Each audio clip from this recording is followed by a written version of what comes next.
If so, how long are they good for? The old, when you say the old wells, you mean from 1900 to 1920?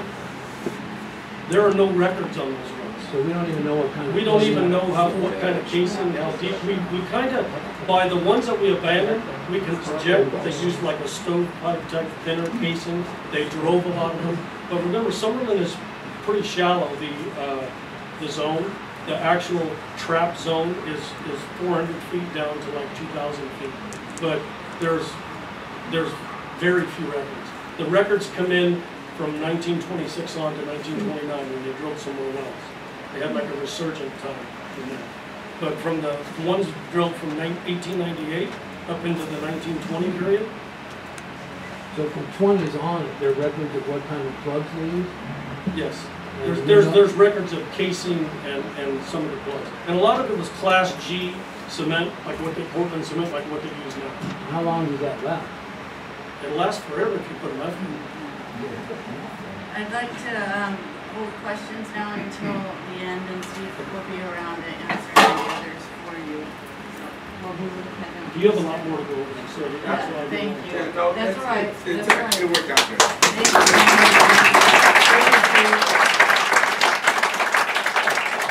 That was a very comprehensive overview, so thank you very much.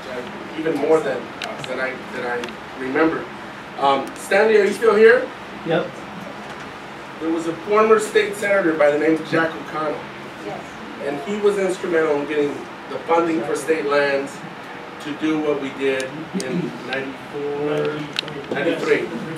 Stanley, big shoes to fill, but we're going to be looking to our state senator to repeat the same thing. So we're hoping that as we look for more funding, we're going to knock on every door. But the next person that I want to introduce to you is somebody who's also taken a non-traditional approach as a nonprofit public interest group, working with county government and trying to identify certain grant opportunities that might exist in addition to other things that she's going to share with you. But I introduce to you the Executive Director of Heal the Ocean, Hillary Hauser.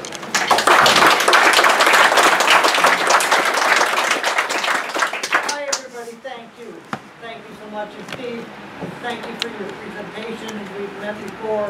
And I want to thank State Land for all the work they've done on this so far. It's been extensive. Just a couple of preliminary things. I lived in Summerlin for 20 years, and so I know this beach, and I know that this has not ever been this bad. But I met the news press here the other day, last week. Got out of Hotel Park, and I couldn't believe that it had gotten to that. But whatever.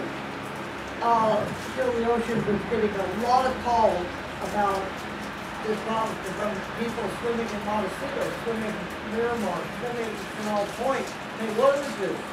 We were swimming in this brown stringy stuff, do something. But oil is not usually on Hill the Ocean's list of things to deal with. However, it has melted my bathing suit. So,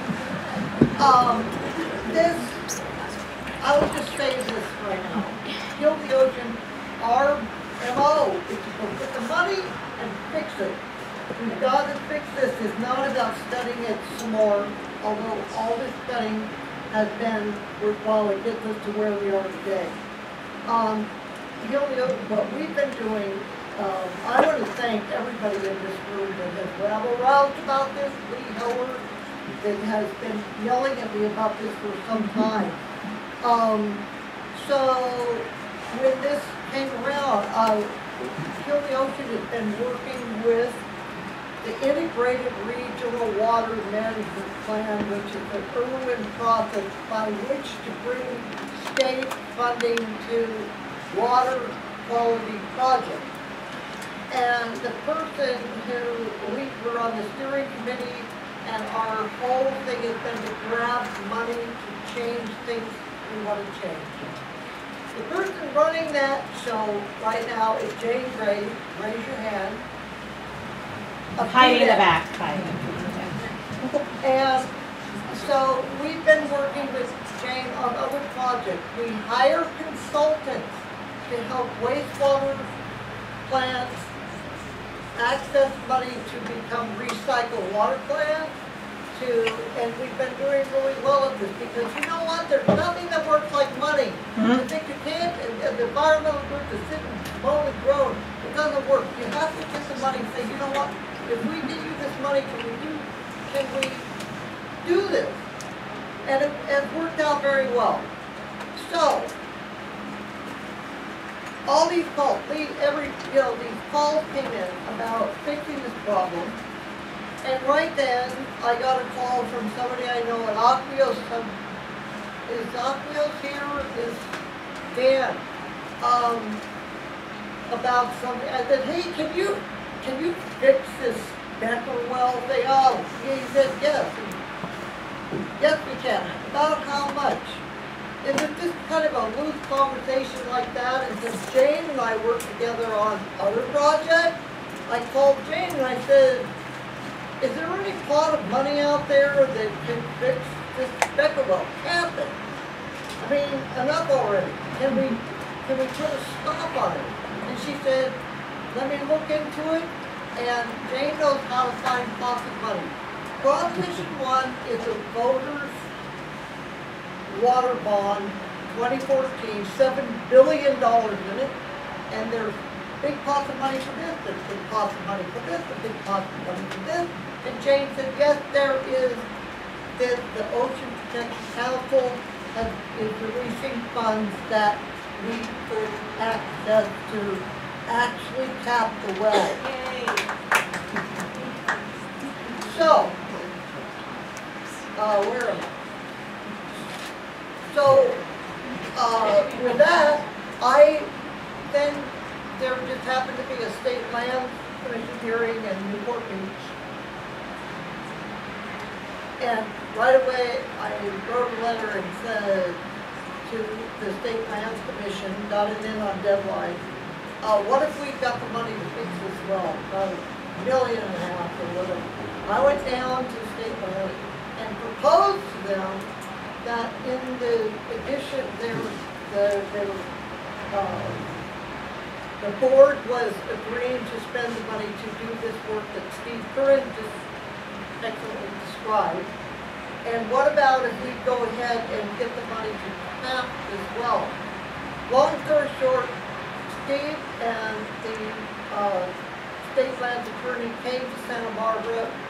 So did Elsa with Office of Emergency Management, Representative Salud's office, and the Beth office, and Beth Jackson.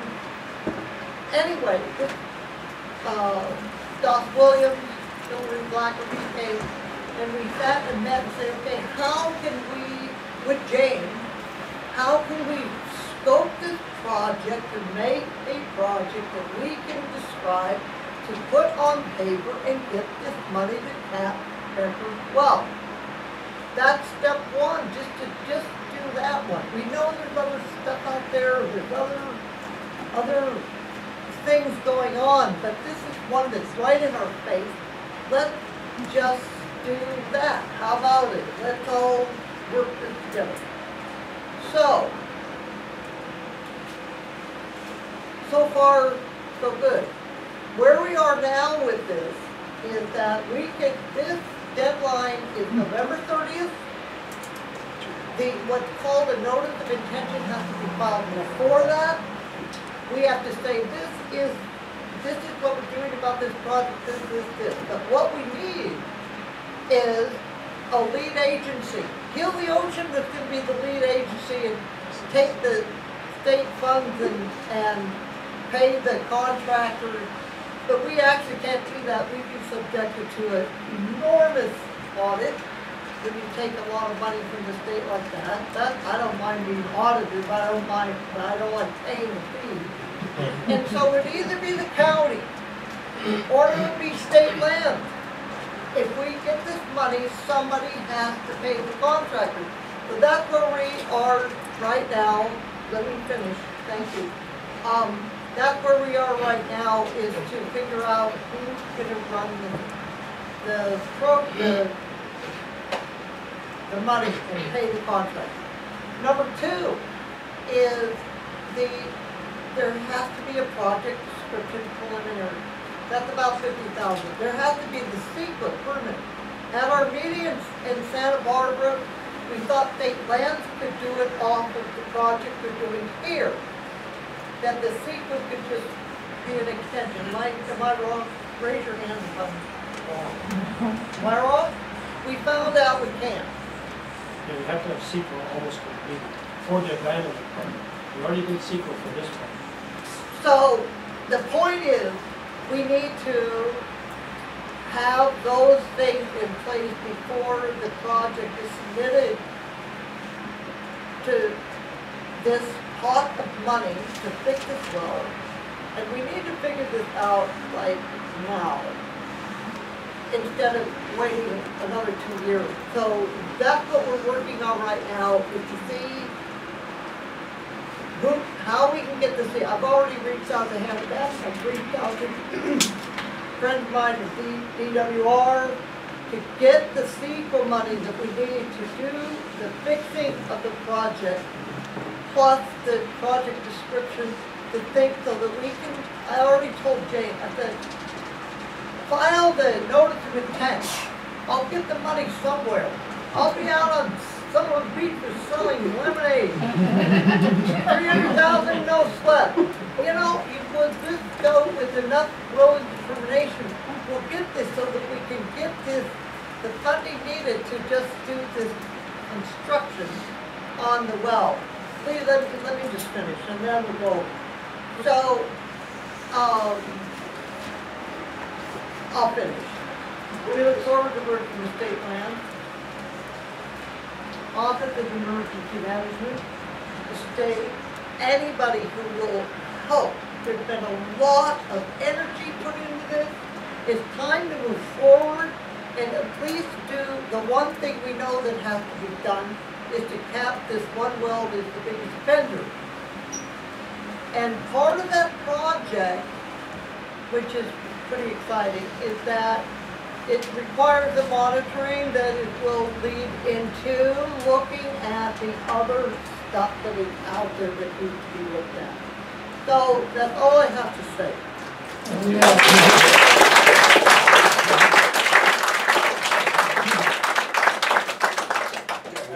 I got a question. Steve mentioned federal money. Have you listened to federal money? I know back in 1997, I don't know, was an application or something that was submitted to the Coast Guard, and they denied it for using OPA 90 funds. And right now, that's up to $137 million. I don't know anything about it. Here's where we say, beat me up, Romulus! You got a second? Is that the Coast Guard question? Yeah. They said Coast Guard federal money. All right. That's what we expected. The Oil Spill Liability Trust Fund is the pot of money that the National Pollution Fund Center manages nationwide for emergency response. That's the key phrase in this, is that it's for emergency response. Santa Barbara, you all enjoy a pretty clean, vessel-free beachfront because of the Oil Spill Liability Trust Fund that the Coast Guard manages, that we are able to come in and remove the pollutants, and we're working with the state of California, remove the vessel that's been, sailboats, motorboats, all these things would be littering the coastline. If it wasn't for us removing the pollution threat from it, and then the state coming in behind us and removing, or the county moving in behind us and removing the vessel from the beach. And that's the emergency phase of this funding. That's principally what this is for. The other side of the Oil Spill Liability Trust Fund is the fact that it's made for oils mentioned in the Oil Pollution Act of 1990. Diesel, gasoline, bunker seed, refined products, things of man-made nature, so that they've gone through a refinery or some kind of processing, been on a ship as used as a fuel or as a cargo, and then spilled into the ocean. That's the emergency response that this fund was made for. Natural sea is part of the earth. The law, federal law, restricts us 90% of the time from using the oil spill liability trust fund to pick up oil that's been caused by the earth. So I'm not saying it's out of the realm of the possible. Federal money is in this case secondary to state money. The state of California has a pot of money that mirrors the same principles as the national level of oil spill liability trust fund. And the National Pollution Fund Center, I'm confident, would look to the state to fund a state-run project before it asks the federal government for money. Yes, sir. So if one of those platforms out there had a leak from one of their active oil wells, would that be an emergency? Yes, sir. So there's a difference between an active well and a well that's not Yes, sir, active? there's a responsible party. Would the trust fund be available to deal with an active wells emergency? Active wells, like I said, sir, there's a responsible party. Phillips or Freeport McMoran or Exxon Mobil is that owns that active platform would be responsible for cleaning up that well. The fund would not cover it unless the owner of that platform was doing a substandard job. Then we would federalize that. The Coast Guard would come in and hire contractors to clean it, and then we would come back and penalize the company 3 times the cost of our cleanup cost plus civil penalties. Would you say that the owner of the Becca well is doing a substandard job of cleaning up their mess? Find the owner of the Becca well. Well, that's not my job. This is how the state of California allowed offshore oil development here, or onshore, should I say. And now we're dealing with the ramifications of really unfortunate policies during that time. Yes, there weren't any policies. I wanted to ask Hillary to clarify something because it was raised earlier when I was talking before the meeting started. So there's this Prop 1 funding that you want to go for, but Steve told me that the CEQA work has to be complete before you can apply, and the application deadline is November, and it's a 6-month process. And then an every other year grant, so is there any way to make that deadline, or are we just out of luck for 2 years with that Prop 1? Jane, you answer that. So yeah, we don't have to have lock, stock, and barrel the CEQA document completed and done. That's obviously not going to happen, and it's not a requirement of the grant. Certainly, we want to make advancement toward the overall CEQA document and have within our application a demonstrated progress so that we have a more competitive project, obviously, because it's competition. We're dealing with $9.5 million for this tranche of money through Ocean Protection Council, and that's a statewide allocation, so we'd be competing with statewide projects. I didn't cup if anybody wants to.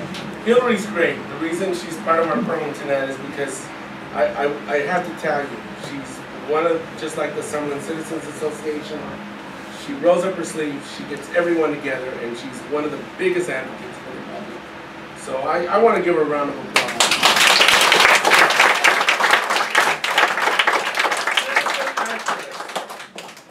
Thank you, Hillary.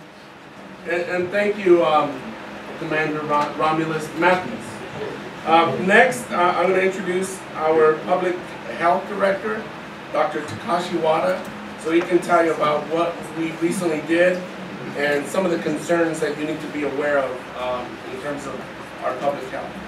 Dr. Wada? Great, thank you. It's great to be here. So the Public Health Department, part of our mission is to protect the public's health.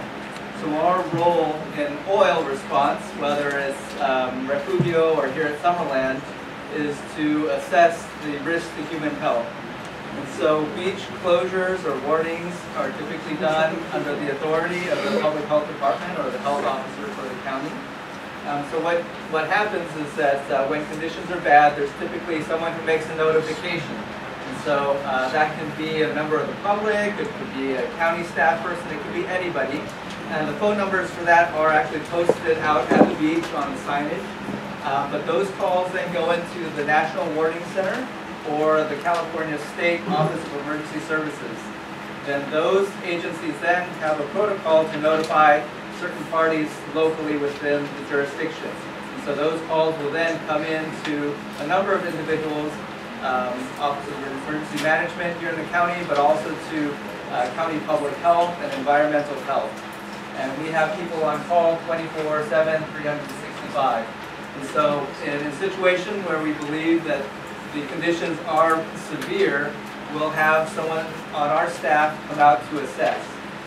There are a number of different factors that we look at in determining whether a beach's conditions are severe enough that we have to issue stronger warnings or an actual closure. So one is the quantity of oil. So when we do our assessment, we look to see how much oil is present. And we're looking also at trends over time. So sometimes we'll get repeated calls over days, or we'll be aware of a growing situation.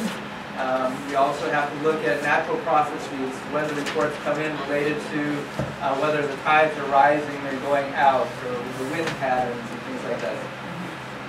We also look at the nature of the oil. So is it discrete tar balls or tar patties that are on the beach or in the surf that can be easily avoidable?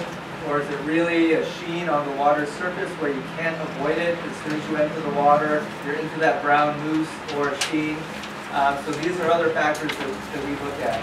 We look at what parts of the beach are impacted. Again, is it on the cobble? Is it on the sand? Is it a beach that has very limited sand? Is it, again, a sheen over just a part of the water? And sometimes you can actually see the oil coming in as a ribbon, and it's only coming in one part of the beach, but it's limited to that section.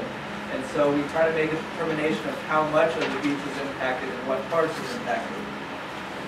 We also look at the odors, and so there is air testing that can be done, and I think Air Pollution Control District will be speaking after me, but we try to just do some subjective sense of how strong the odors are, which way the wind is blowing, is it strong enough that it's going to cause people symptoms. And then lastly, we also try to get an understanding of the possible sources of oil. So that doesn't, it's not so much related here in Summerland, because whether it's from an old abandoned well or from a natural seep, from a human health perspective, there's not much difference there. But for example, with Refugio, there were certain additives in the processing of that oil that made a concern that it was more toxic than natural seep. So sometimes the source of oil will come into play when we do our assessments. And so one of the things that we can also do in addition to these assessments on our site visit is actual testing. So we can also take samples of the water or the sediment or the sand and send it out for testing. And so we're certainly looking for the levels of different types of chemicals that might be present. The difficult thing with this is that it's really just what's present at that point of time in the sample that you're taking. And also the results, because they have to get sent out to specialty laboratories, can also take days or sometimes several days or a week to get back to us. And so the testing, it's also always nice to have objective actual data to base results off, base decisions off of. But because of that time lag, a lot of times when we're out there, we have to make the decisions just based on our observations. But testing is still really valuable because it helps to, one, document the presence of oil. We try to do the testing at times when it's at the most severe, and that's how we develop our risk assessments. And it's also important for, again, documenting the presence of oil over time and trends over time. So this is why we also do the testing, even though it may not have an impact on our decision on that particular day. So we often get asked, what are the health risks? And so there are three primary ways people are exposed from the presence of oil. So one is related to direct contact with oil, again on the sand. We all know we step on the oil, we get tar on our feet, things like that, or swimming in the water. The second method of exposure is inhalation. So we're breathing in the fumes that can cause some symptoms. And then the last method is ingestion. So that can happen, for example, if there's a large volume of oil like we had in Refugio, and there's a concern that's getting into the seafood and people are going to be consuming that seafood, then there's an ingestion that we have to be concerned about. And so with the presence of oil, it certainly depends on the concentration and amount of that exposure, but there are both potential short-term and long-term health effects. So the short-term health effects are typically transient. Once you leave the area, they'll go away after a certain amount of time, but this can consist of headaches, nausea, dizziness, those types of symptoms. And then there are long-term exposure risks to human health. These typically only occur after prolonged and repeated exposure, but we do know from some of the chemicals that are present in the oil and that we've identified that they are potentially cancer causing or can cause liver or kidney damage, again with repeated and long-term exposure. And so these are all playing into our decisions when we're assessing a particular beach situation. And again, situations can change very, very quickly. So we may have somebody out in the morning and things, tide may come in and wash a lot of it out, and the conditions may be better in the afternoon, or wind patterns, or tides, or currents change. And so that often happens to us where a situation will look good 1 second, and then the next hour will look really bad, or vice versa. And so we rely a lot on the public's input and getting those notifications in. So if people do get affected, and actually I should mention, when we talk about prolonged and repeated exposure, again, there's a lot of that dependent on the concentration of that exposure. But in general, what we're looking at is when the periods are at its worst, and for those of you who live here or residents, I think you have a kind of a good sense of what might be normal in the past and what might be unusual amounts of oil. So we're looking at the periods of unusual amount of oil. And what we're looking at is really 2 hours of exposure for 50 days. And so that's why when we put out our notifications, we're really talking to people who go into the water. It's full body contact for 2 hours a day for 50 days a year. And so that's kind of the sense that you might have. And again, these are very general. A lot depends on the conditions at the time. It can be, some people may be more sensitive. Children or infants may be more susceptible. So again, this is just a very general estimate of what prolonged and repeated exposure really means. So if you do get oil on you, of course, the best thing to do is try to get it off as quickly as possible. I think you all know the best means to do that. There are a lot of cleaning solutions or oil-based substances that you can use to get the oil off of you. So that is our role in terms of the health impacts. So, if we felt that a condition is so severe and there's so much oil either on the beach or in the water that it's simply unsafe for any type of human contact, then we will go ahead and close the beach. And that was a condition that we felt existed a couple of weeks ago. And we kept monitoring daily after that, and we felt that we didn't see the presence of newer oil, and so with the natural processes, again, with the wind and with the tides and with the currents, that started to get washed out, so we did reopen the beaches after a few days. But we do still have elevated warning signs that are out at the beach. I don't know if you've been out there recently, but we have a lot of new signage out there that staff has put out. Park staff, thank you for your help. We have some more detailed information posted at the beaches about some of these health effects. So it's a situation that we're definitely concerned about, and we are monitoring on a regular basis. But we do rely a lot on the reports coming in from the public. I don't know if there are any questions. You mentioned you take water tests regularly based on reports. Is that coming pretty well? It is. Actually, we have some of those test results here. Paul and Cause from our environmental health hazmat unit. It is raw data, so sometimes it's a little hard to interpret. You might see something on there like arsenic, for example, which I think we would all instinctively say, that sounds really bad. But actually in this part of California and our beaches, there's always an existing level of arsenic. So sometimes it's a little hard to interpret, but we do actually have the raw data with us, and if anybody's interested in looking at that, it is available to the public, and you can talk to Paul and we can help summarize that for you. What are the samples sent, and can you pay for any expedited service? Let's see, maybe Paul can help with that question. We've done 2 rounds of sampling so far. We sent it to Oilfield Environmental Compliance, which is in Santa Maria. And for standard turnaround, it's usually about 5 to 7 business days. You can do expedited turnaround at a premium, of course, and get results turned around for at least some of the chemical analytes that are part of the crude oil within 24 to 48 hours. Some other tests like for the metals take much longer. For 24 hour, I think it's a 200% markup. The standard price.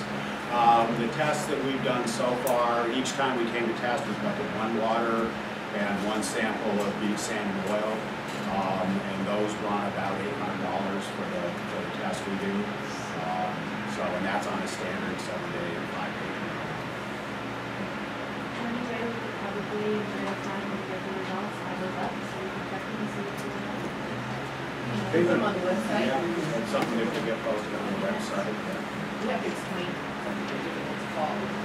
Yeah, there's, looking at the numbers, isn't going to be a lot to a lot of people. They're just numbers. Some may look like they're large numbers, some may look small. It's really not the size of the number that matters. It's just what the constituent is, what the toxicity of that hydrocarbon is, or a metal. What we found is some oils have some heavy metals that are a natural part of the oil from the formation, and they can create a result in elevated levels of metals in like the sand and things. What we found in our 2 samples is all the metals we detected are within what we see in normal background samples around here. Most all metals occur naturally in soil and various sediments. So we kind of look at and determine whether this is a naturally occurring background or it looks like it's elevated above that background and maybe associated with the oil itself. But so far the metals have not shown, not been elevated above background. The 2 tests that we did, one was a day when there was not much, there's a little bit of limited of the brown foam, and a couple of small sheets visible. Those results came in fairly low, not very high concentrations. Only the diesel range hydrocarbons exceeded a screening level and not by much. The second sample we collected 2 days before the beach closure. That sample had free oil in it. The conditions were very bad that day, and as expected, we saw more of the petroleum hydrocarbons exceed risk-based or health-based screening levels. So I think we're going to look at putting it on the website and putting it in a way that people can understand it. Those of us who are not as oriented to this. So Susan, which website would that be? The public health website? The public health department website is the best place to put it. SBC, like Santa Barbara County, PhD, publichealthdepartment.org. So we'll work on that. That's a great suggestion. Thank you. Thank you, Dr. Wada.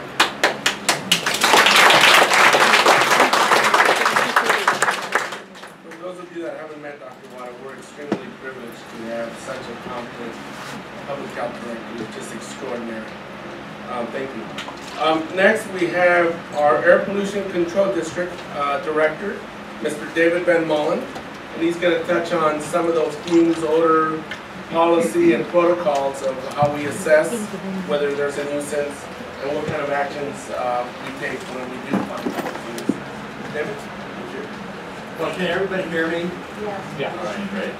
I'll just make this as quickly as we can. We've been here for a while. I know it's hot in the room, but I do want to talk to you a little bit about our role here as the Air Pollution Control District. And I am Dave Van Mullen. I'm the director of the district.